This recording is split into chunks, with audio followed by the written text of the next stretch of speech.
real pleasure to see you at the HAID Foundation.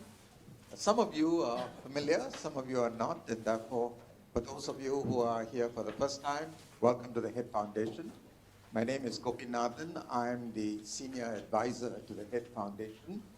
And perhaps it's appropriate to say what the HAID Foundation is about for those of you who are here for the first time.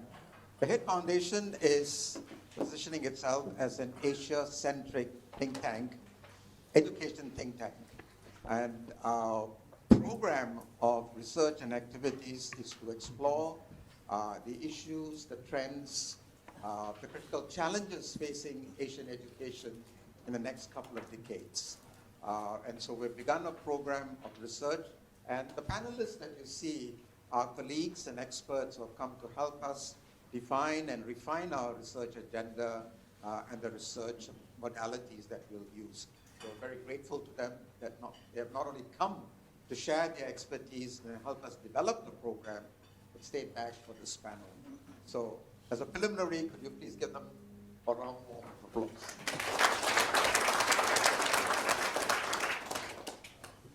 So we have, let me start with some observations on the topic, wider topic of higher education. Well, one of the things that we noticed when we did our research is that as a result of the expansion of of secondary education, there is tremendous pressure for going on beyond year 10, beyond secondary, into some form of post-secondary education. And in most of the countries that we have looked at, the preferred option is to go on to a university and get a university degree. Now this has, of course, tremendous consequences, and we can understand why this is happening. That is an aspirational middle class who want their children, perhaps for the first time, to go to a university to earn a degree. That is, as I said earlier, the expansion of secondary education. So you have a talent pool that wants to go up to university. And there's also a discourse around the knowledge economy, that the knowledge economy is going to require certain types of skills which it is assumed that the universities would be best placed to provide. Although those of you who are Singaporean will know the debate in Singapore between the value of a diploma and the value of a degree. So this is one set of issues. So if there is a tremendous demand for higher education, what is the state to do? Because higher education is a very expensive undertaking. High quality higher education is hard to deliver.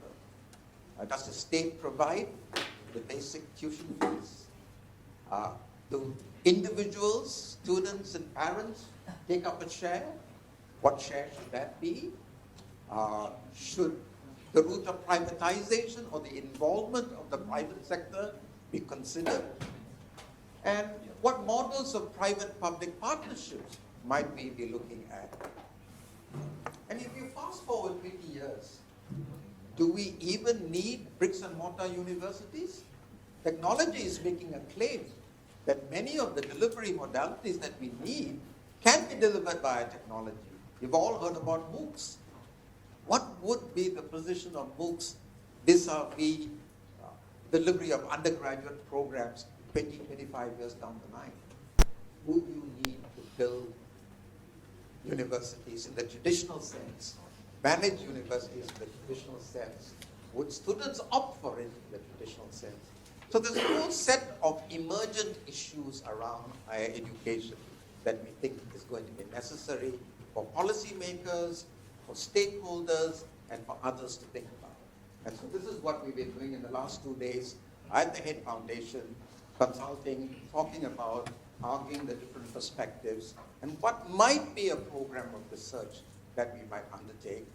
And for those of you who are interested, and I hope all of you will be interested, we will have a website that will keep updating on the research, on the developments, on the key issues that are being deliberated.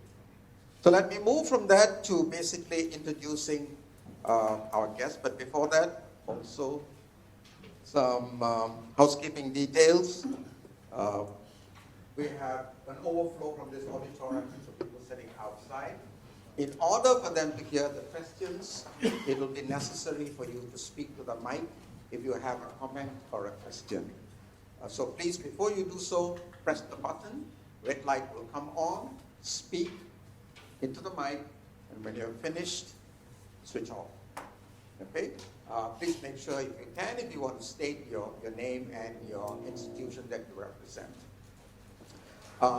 Because we want as many people as possible to be engaged in this discussion, please keep your comments, questions succinct and short. Don't, if possible, ramble on, because we want to hear as much from the panelists as respond to your question. Okay? Is there anything else? Keep your questions short, and of course, hand focus. Take a look at them, switch them off. All right? Okay. We've all done that.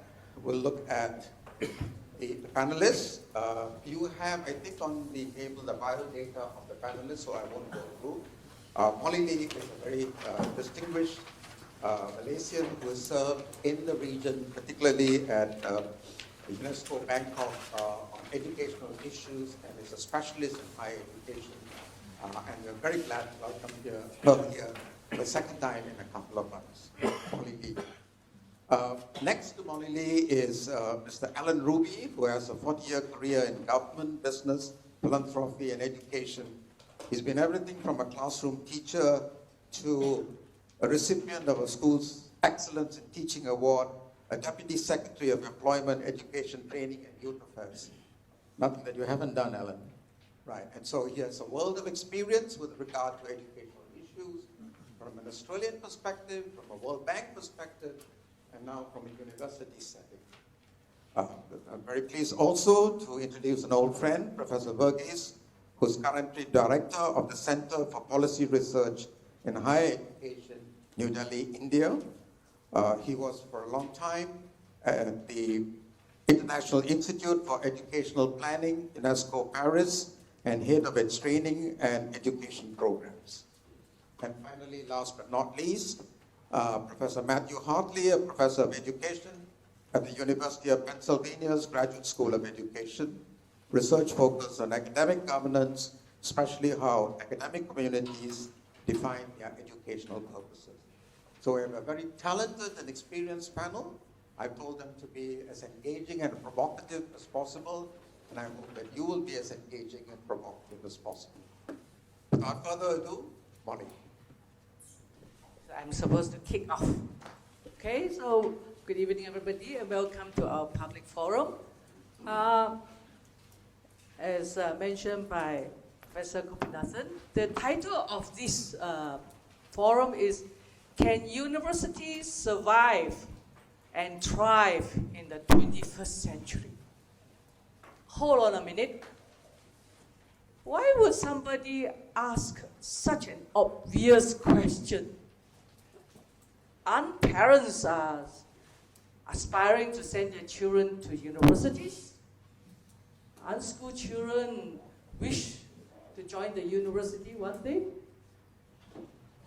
Come to think of it, in Asia, there's a new university built every week. In India, we have something called mega universities, which has more than 100,000 students in each of these universities. Of course, the university will thrive. As Gopi said, there's always this increasing social demand. There's just not enough places. I remember, or we all remember last time with the O-level certificate, you can be the receptionist in front of the hotel desk. Yeah? Then later on, you might need a Form 6, an A-level. And now you ask them, they're all either holding a diploma or a degree. So there's this educational inflation when it comes to qualifications. So everybody is aspiring for a degree. So what's the problem with the university? In China, many students are graduating with bachelor degree, they cannot find job, they stay on and they do master, they do PhD. You know? So we will never run out of business. What are we talking about? Well, let's share where we are coming from. Why are the academics asking this question? Why are we concerned? the concern is technology, right? Technology. Gobi quickly mentioned these MOOCs. Maybe not many of you do know about this, what we call massive open online courses. What are these MOOCs? You all have heard of distant learning, from Open University. But this MOOCs is something rather special because it's free of charge to start with. And it's offered by prestigious universities, MIT, Harvard, free of charge. Whoa. And in each of these courses now, it's called massive. There are tens of thousands in China, million students registered in these courses.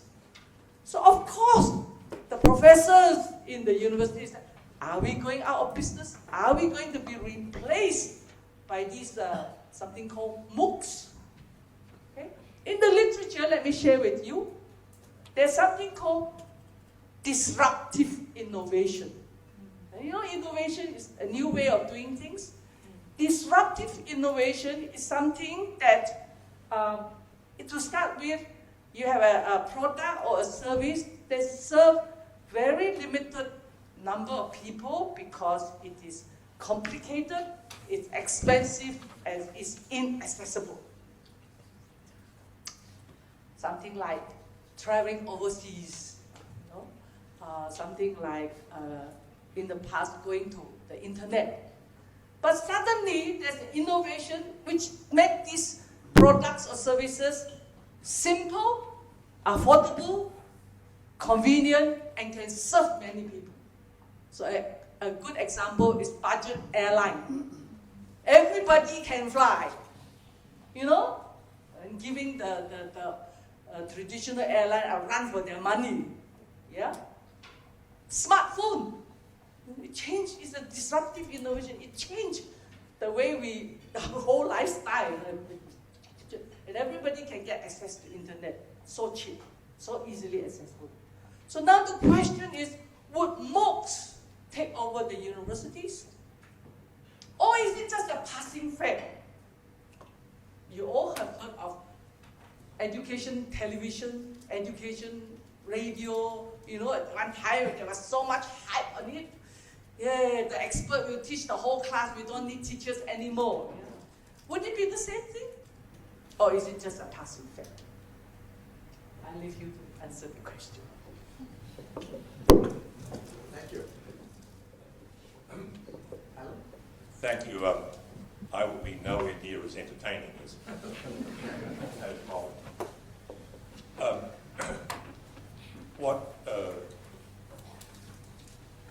If we do start to address this question of the survival of the university, the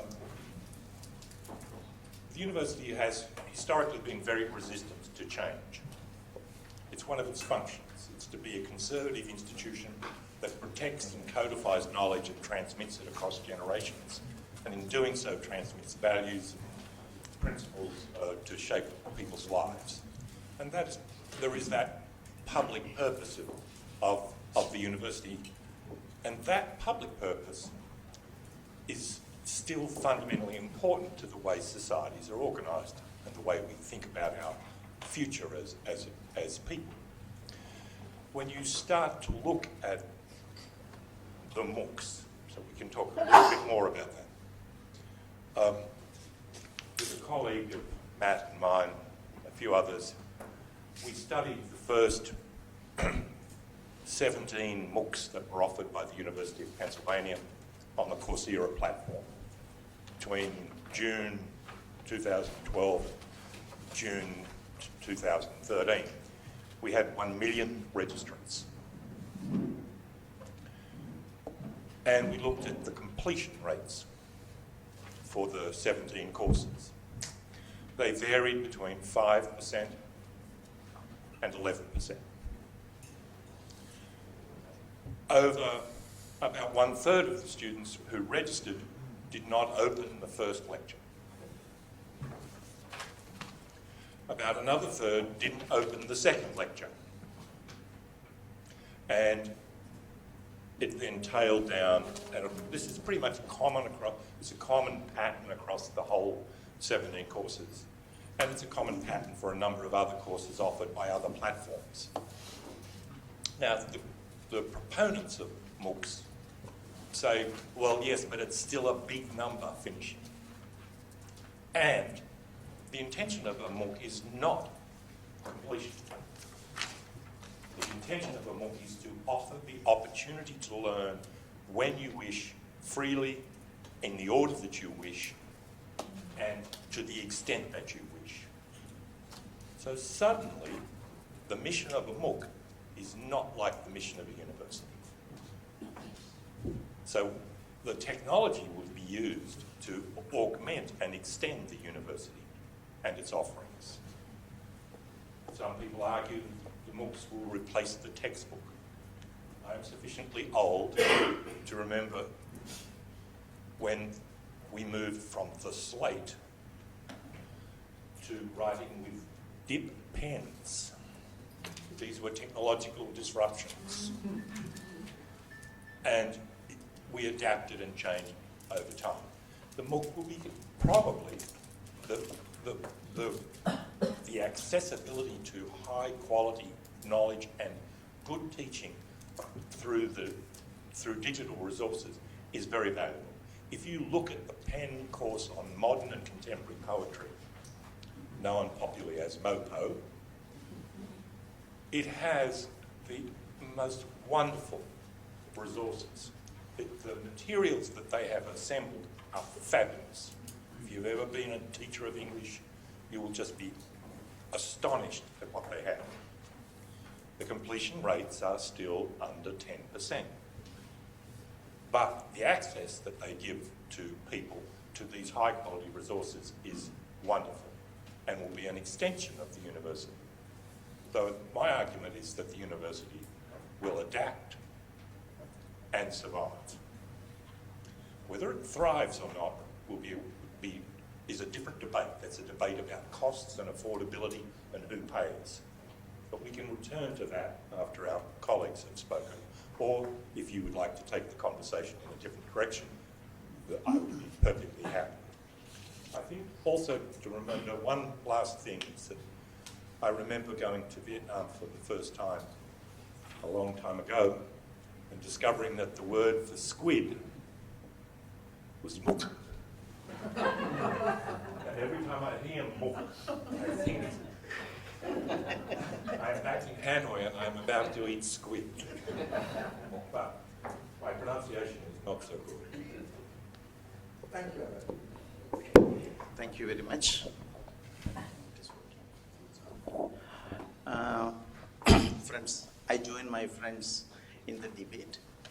I start by saying or illustrating two perceptions, one from the institutional point of view and one from the societal point of view. Let me put it slightly sarcastically. If you look at from society, everybody would like to criticize university and higher education system, but everybody wants their children to be sent to the university and get a degree. This is a fact, and that is one of the reasons why university system expands. Another perception is that universities are one of the most conservative organizations which propagates change without undergoing any change for itself.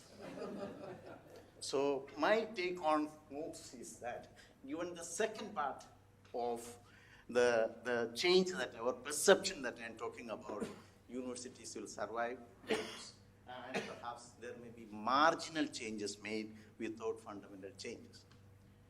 And as it was pointed out, the difference between enrollment and completion rate in MOOCs is so wide that people think whether it is wise to do away with university in favor of MOOCs, at least in the coming years.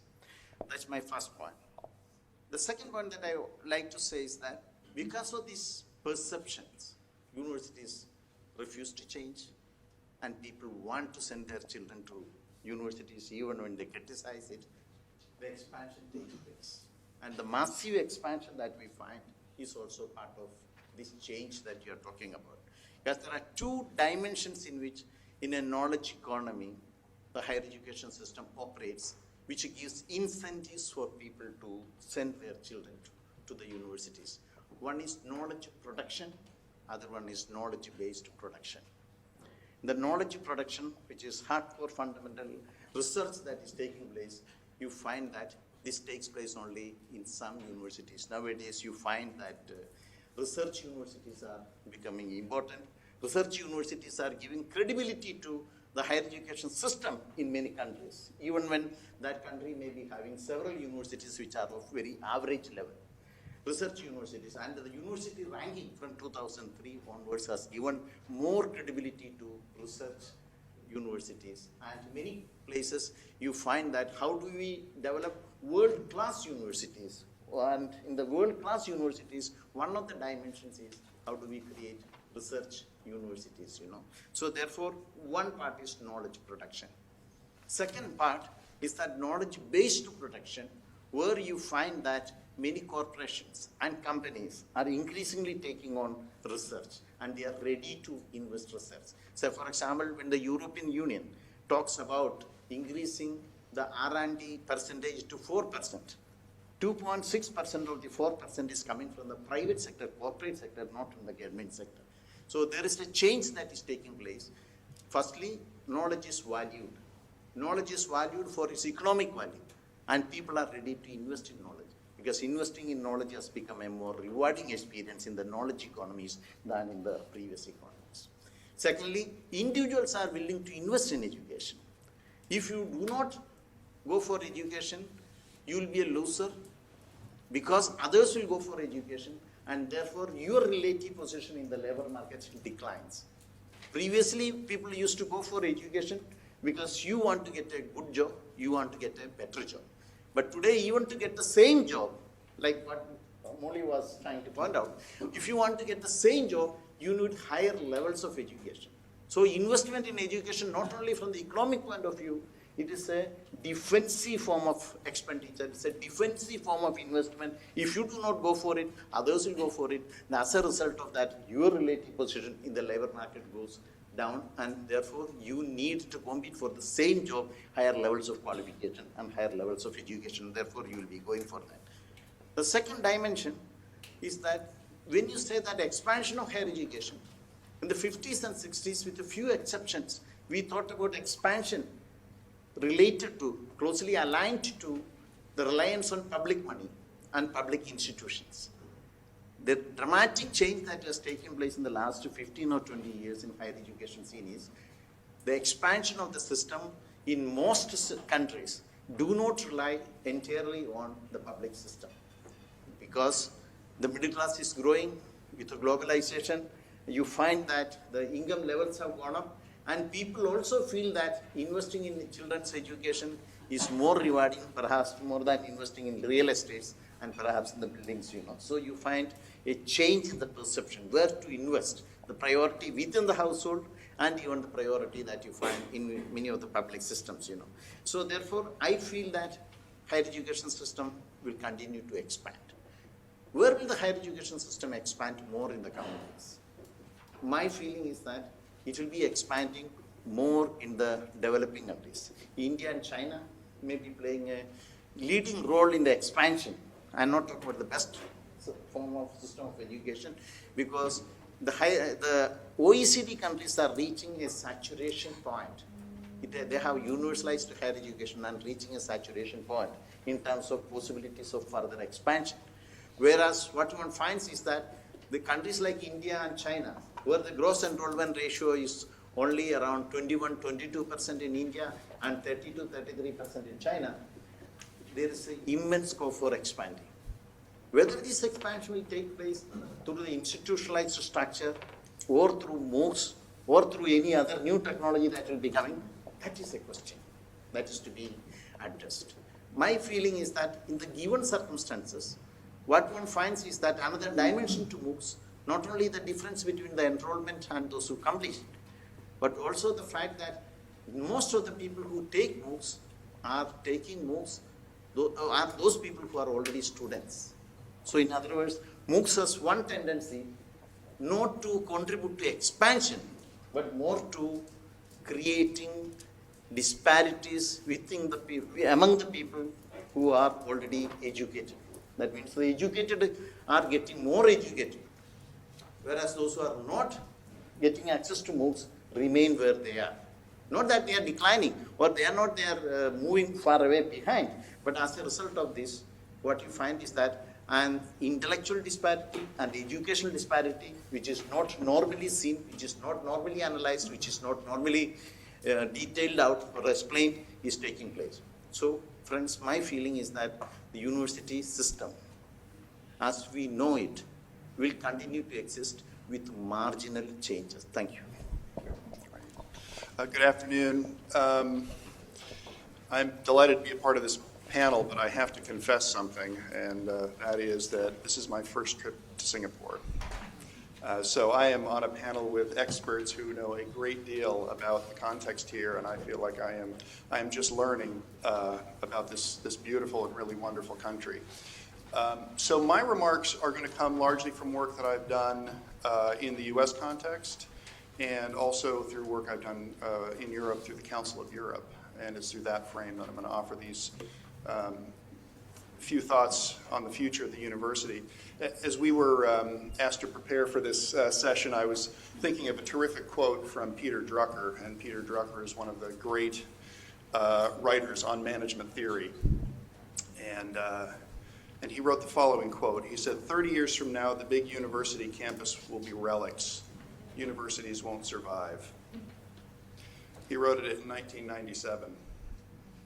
We're about 2/3 of the way there, and I don't think we're in any danger of becoming relics. But what was he saying? What was Drucker's message? In essence, what he was pushing against was a predominant idea of the university at that time. With the university is what we call an ivory tower, a place apart. A place, or as Alan mentioned, where the university is a repository of knowledge, where there are experts that hold the answers, and people can come to the university and try and learn things and understand things. And in that respect, I think Drucker was right that conception of the university has not survived. I think it's changed dramatically, particularly in the US. I think that increasingly the most effective universities are the ones that are partners in knowledge production. You see this in the context of activities that are happening in terms of curriculum reform at universities, where students are asked to link the theories that they're learning in class to problem solving in the community through experiential education courses, active learning. You see that also in the rise in community-based research. So experts are working, people from the university that have expertise in particular disciplines are working in partnership with people in the community to solve really pressing real-world problems. Let me just give you one quick example of that. So at my university, one of the big challenges in the city of Philadelphia, where it resides, has been the issue of lead poisoning in children. There's a great deal of poverty surrounding the university, and there are dilapidated buildings, and there have been instances of children ingesting lead chips and so forth and so on, and having lead poisoning. That's a significant problem. Now, the sort of traditional way to deal with that would be to send out people from the nursing school or the medical school to go and do education programs, perhaps, or maybe to do some monitoring, that kind of thing. But what happened was a group of faculty from a number of different disciplines partnered with community partners. And so people from the nursing school worked with people from the School of Education and also with teachers at the local schools, so that you have college students teaching high school students how to go out and gather lead samples so that they can be analyzed by the people in environmental science. You then have those teams, both the people from the university and the community, coming together to develop reports that detail the problem, and people from the community are able to use that data to then press for the enforcement of local codes for the people that own the buildings. So you're using real-world problems to generate new understanding for students and to press for change, for meaningful change. That's a very, very different conception of what the work of the university is about. But it is very important because what it does is it flips our understanding of where the expertise is. If you want to solve the problem of lead poisoning in children, and you need to know where the children are playing, who knows better where they play? The experts in the university or their parents? So I think this is the kind of change that increasingly has to happen. I think whether it's through those kinds of linked activities or the linking that occurs through technology, that's the kind of work that the university is going to have to do to remain relevant. Thank you. Right, now we've had a fairly nuanced answer to that blunt question, will the university survive and thrive? It looks as if the consensus is it'll thrive, it'll at least survive. Thrive depends on the sort of criteria you might want to put on it, but certainly it will look different in some ways.